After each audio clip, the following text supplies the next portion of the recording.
Birch. And the chapter is entitled Silver Birch Sums Up. And this is Silver Birch speaking through his medium, Maurice Barbanel.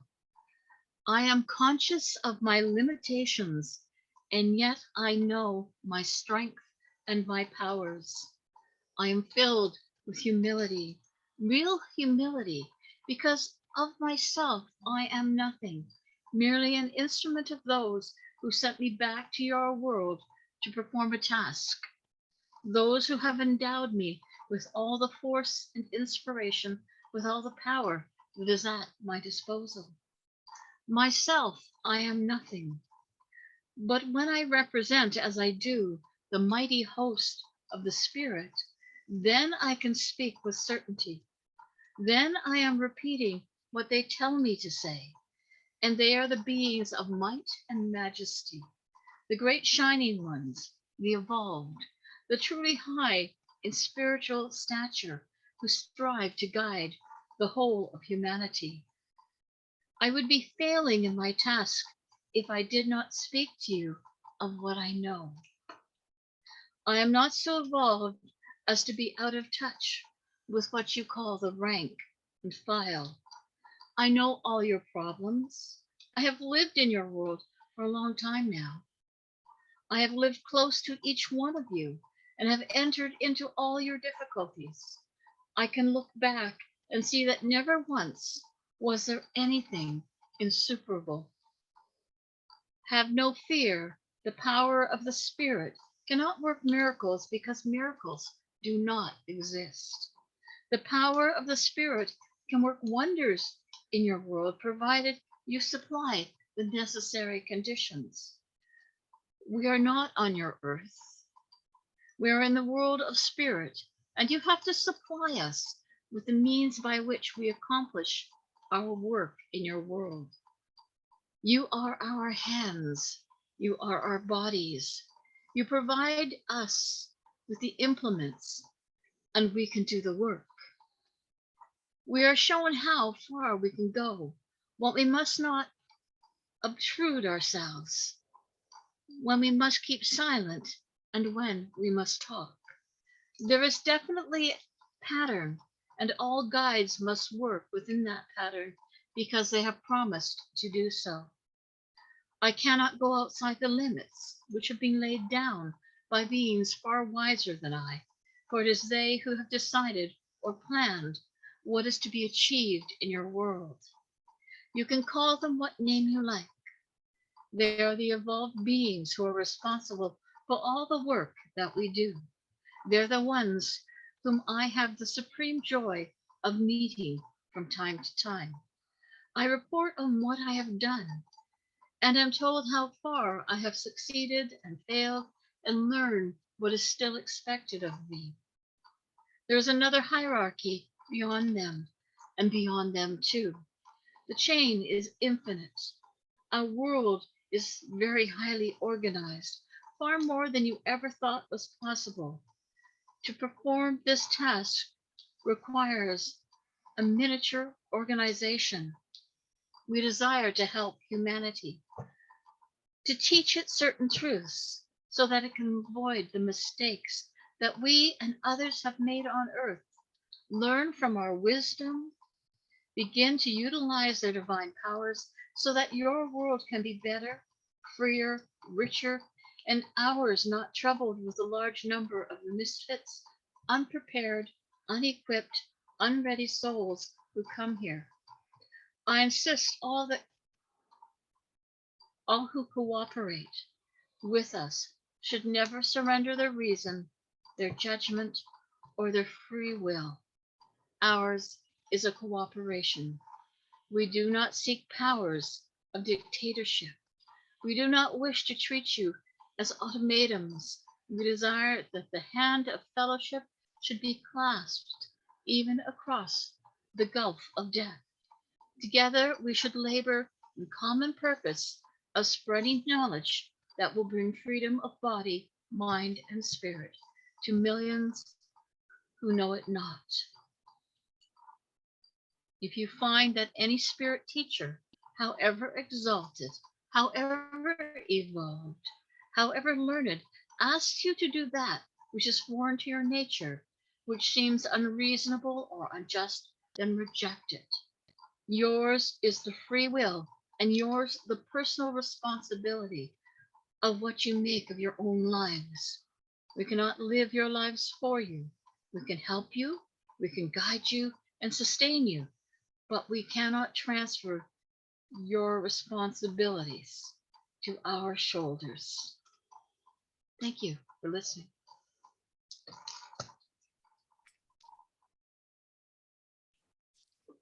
Thank you, Mela. And so Silver Birch says that of himself, he is nothing. And that is true. But he represents so much to those who listen to the words that he brings into the earth plane from spirit realms. He is spirit, representative of spirit. But if you hear Silver Birch speak words that do not resonate with you, that do not fill you with understanding, then he says, no matter how learned, how revered, step away from those words. Check them for yourself. Learn about what you're being told. And either find that it has a place in your heart and your mind at the current time. And if not, set it aside. And that has to be true in each of our lives on the earth plane. We each do things according to what other people want, what other people have said, what we believe, and what we would like to share with others. Sometimes we share willingly and sometimes not so much. Sometimes there are places in our hearts and our minds where we doubt ourselves. When we understand, when Silver Birch says, of myself, I am nothing, because there are many people in this world who feel that they have no value, that their words do not mean anything to others, and that what do they have to share? What do they know? Yet each person, each life has something to share. Each life fills someone else's life with understanding, with appreciation, with wanting to reach out and be like that person. And here, I am no different.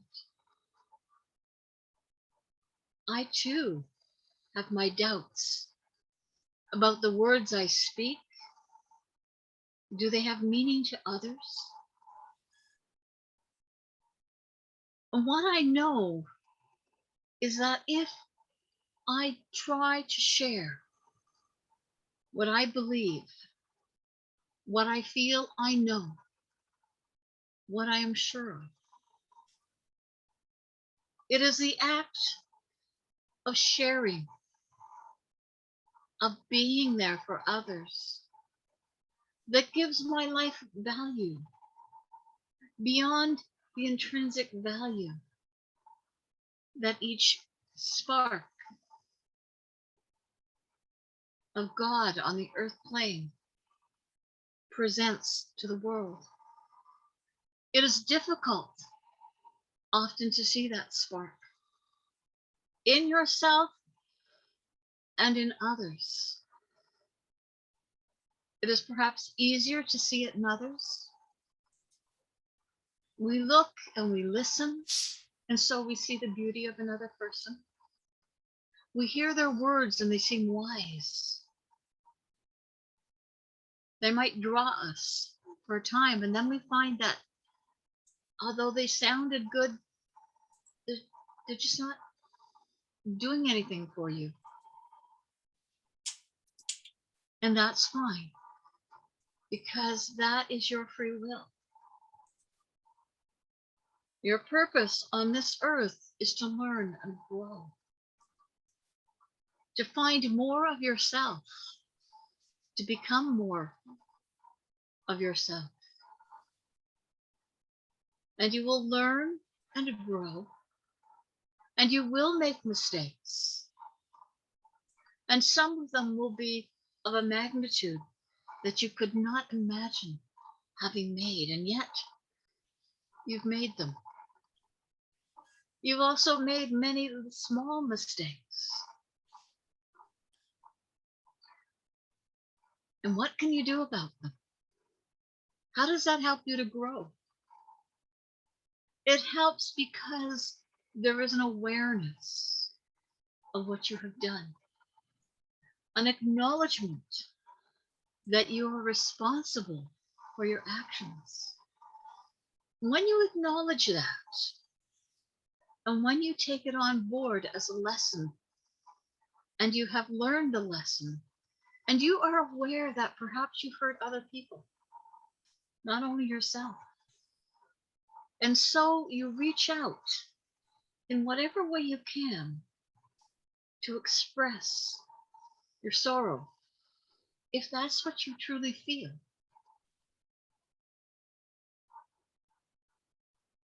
You work at forgiving yourself for all of the things that you have done. Silver Birch said, our friends in spirit, our guides, our workers, our loved ones cannot take on our responsibilities. So if we've made a mistake, we are responsible for it. What are we responsible for? Learning about it, acknowledging it, trying to make reparation where possible, and working to never make that mistake again. We often do, over and over and over. We can make the same mistake. But we will eventually learn, and we will grow in our understanding, in our appreciation, not only of the world around us and others that we see, but of ourselves. For if we can learn and grow, then we have accomplished something. And we have met some, if not all, of the reasons that we have come onto the earth plane. Why are you here? What are you doing here? Are you here to learn? Are you here to teach? I don't think you can actually separate any of those. You are here to be the best that you can be each day, and each day is different, and each day will be more successful. But you will be here to learn things, and when you've learned them, to recognize that which has value and share it. And so we share the words of Silver Birch, and we share the words of many other teachers. We share the words of Buddha, of Allah, and his prophets. We share the words of Christianity. We share the words of the ministers of churches and of the teachers that we've had in schools. But what is truly important is when you share the words of your heart and your mind with those around you, sharing with them the love that you can express, and opening your heart to those who are in need the best you can. And not everyone can serve all things and all people. You can only take on certain challenges. And they were the ones that you came onto this earth to learn about. While here, the other thing for you to accomplish is to live your life to its fullest, to experience, because that's how you learn. And that's what opens you up to growth and understanding. That's how you can make a difference in this world. So today, you look out the window and it may be shining sunlight, bright and beautiful around you, illuminating the beauty of the earth. And in somewhere else, it may be raining, bringing to the earth the moisture that it needs to help with the growth of that which is around us. And each aspect of the earth and of its inhabitants are part of our reality. They are part of our time on the earth plane. And right now, for those of us who are here on the earth plane, is a time of learning. Just as for those in spirit, it is also a time of learning. For as Silver Birch said, he is not far removed from the earth plane. He has been on earth, and he has come and walked beside many on earth. And he has taken up the responsibilities of teaching, of sharing words, ideas, and concepts from those who he calls a greater hierarchy, acknowledging that learning and growing never ceases. It will not cease in your life here on the earth plane. And it will not cease when you move beyond the earth, across the veil that we call death, and into new teachings, experiences, and learning. There are those that remain close to the earth, and those who, once they've crossed the veil, move off because they've learned what they needed to know, and they don't need to be there any longer. They can choose to stay if they wish, but they may be called for other reasons, and it is their choice to answer the calls and fulfill the needs. So here on the earth plane, just as Silver Birch and others like him have come back to share and to talk, know that you also on the earth plane are called to share, to acknowledge, and uplift the world around you in the best way that you can. There is no end to love. There is no end to knowledge. Bind them together, and they are formidable and will help to settle the wars,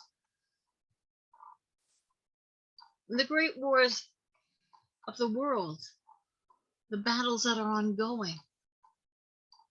It is our love and our understanding that we are all one mind, one heart that has been fractured. And that by loving one another, by learning about what other people are experiencing and what they know, that we can begin to put an end to those things which separate us. For in spirit, there are no walls. There are gradients of learning and experience, but there are no walls. And here the walls on the earth plane are not just in the buildings, they're in hearts and minds. And so we work to bring down the walls that separate us, that we may appreciate one another and live in light, the light of the Great Spirit, the light of the Supreme Intelligence, whatever you wish to call it. For we do not clearly see what is beyond our understanding on earth. We merely know that it is there, and that of ourselves we are nothing, but we are conduits for understanding. We are conduits for love. We are conduits for love, which is the greatest of all things. Thank you for listening. Thank you,